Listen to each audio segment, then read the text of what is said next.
Olá pessoal, tudo bom? Resolvi falar da minissérie, né, Adolescência. Como terapeuta que atende adolescentes, lido com os pais dos adolescentes e como mãe de uma adolescente de 14 anos.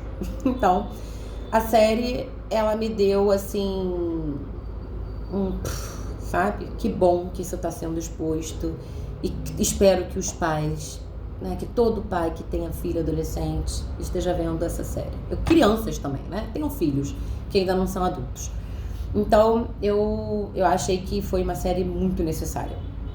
Eu espero que as pessoas realmente consigam, absorver o lado positivo dessa série, mesmo ela trazendo coisas que as pessoas entendem como muito ruins e negativas. Enfim, eu acho que essa série trouxe o quanto os pais não têm o menor controle dos adolescentes quando eles têm liberdade, né? Quando não é você que busca, você que leva, não tem uma van, né? Quando você não tem esse controle e os filhos começam a andar sozinhos, por onde eles andam, o que eles fazem, né? Com quem eles andam e qual é o comportamento deles na rua. Então isso a série deixou muito claro quando o James foi preso e os pais não sabiam nem onde ele andava, nem como é que ele tinha parado naquele local onde estavam as gravações, né? E a gente sabe que na realidade isso acontece também. Muitos pais não sabem onde seus filhos andam. Enfim, isso ficou algo, né, para os pais observarem melhor sobre onde os seus filhos frequentam. E como o filho na frente dos pais são de uma forma e sem os pais, com liberdade, não sendo vistos, funcionam de outra. Isso ficou muito claro para mim quando teve a sessão do James com a psicóloga, né? Aonde apareceu a raiva dele de todas as formas possíveis e imaginárias, né? E o que a gente chama, né, na terapia haitiana de raiva secundária, sarcasmo, deboche, desdém, né? Tudo que ele podia, como raiva secundária, ele botou pra fora na sessão de terapia.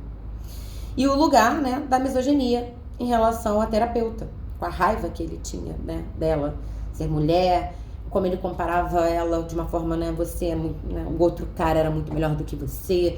Ele tenta o tempo todo desestabilizar ela emocionalmente, afrontando, alfinetando, sendo violento com as palavras e até ameaçando violência física mesmo. Então ali deu pra ver que aquele menino bonzinho que se urinou todo quando foi preso, por trás dos pais, né, ele é aquela figurinha ali que ninguém nem tem ideia. E que muitos adolescentes são assim, na frente dos pais são de uma forma e por trás funcionam de outra. E eu achei isso sensacional, né? A questão da cultura incel também, como foi abordado isso.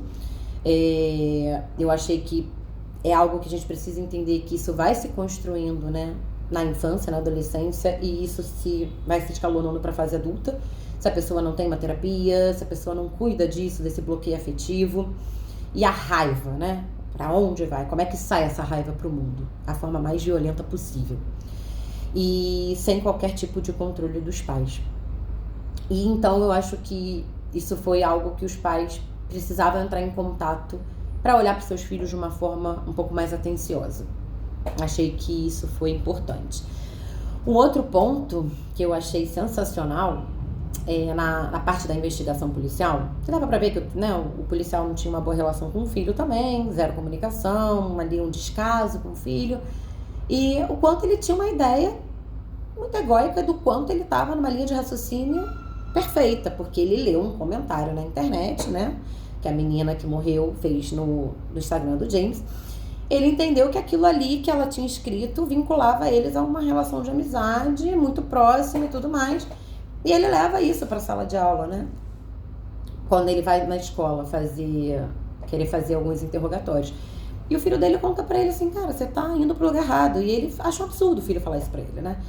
E eu vi a dificuldade, né, que ele demonstra e que tem muito a ver como os adultos também funcionam, de acessar esse mundo, né? O filho explicava para ele o significado dos emotions e ele ficava tipo, não, isso não pode, né, uma pílulazinha vermelha não pode ser tipo isso tudo.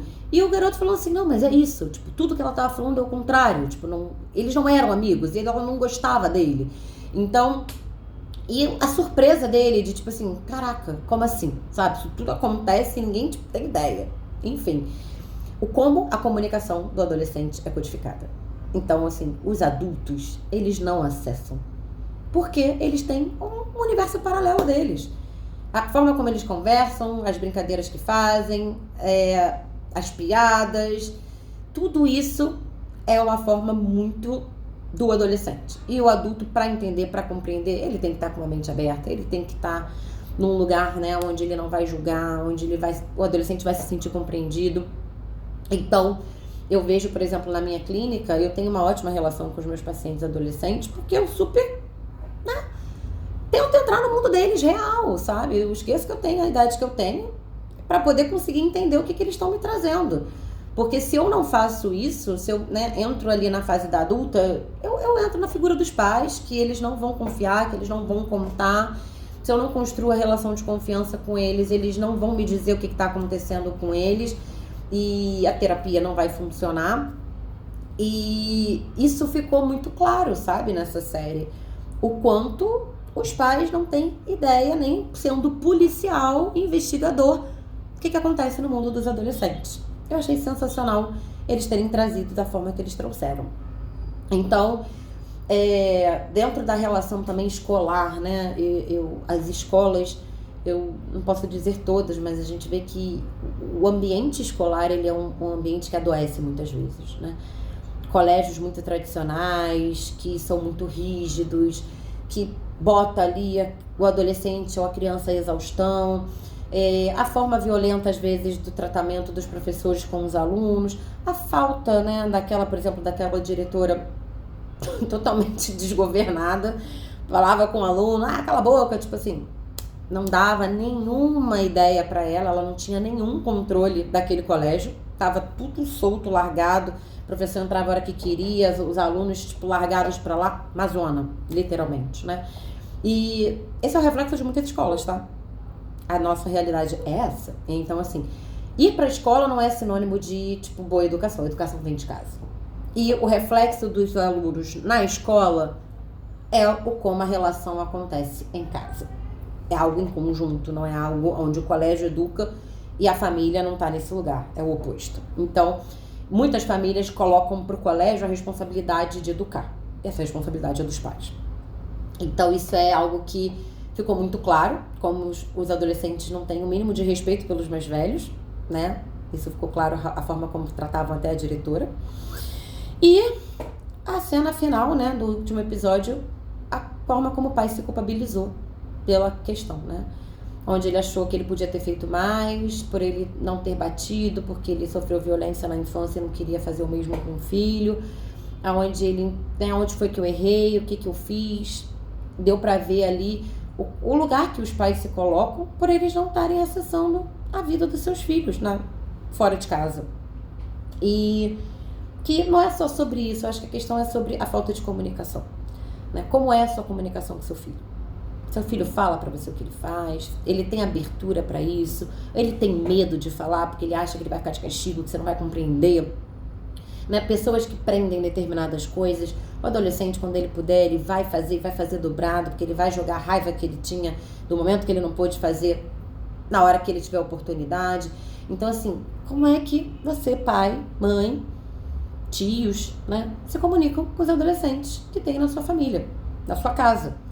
Porque se a gente não tiver aberto para ouvi-los, para compreendê-los, quem vai ter?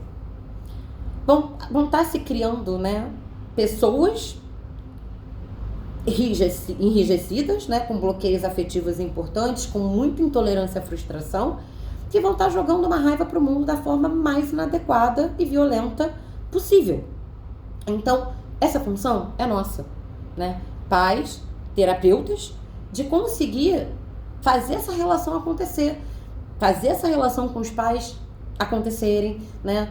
Entender a dificuldade que eles têm, fazerem eles perceberem isso. Então, assim, se vocês têm filhos, aproveitem essa série, assistam com o peito aberto, orem para os seus filhos, observem os seus filhos, se observem, e se for o caso, procure um terapeuta.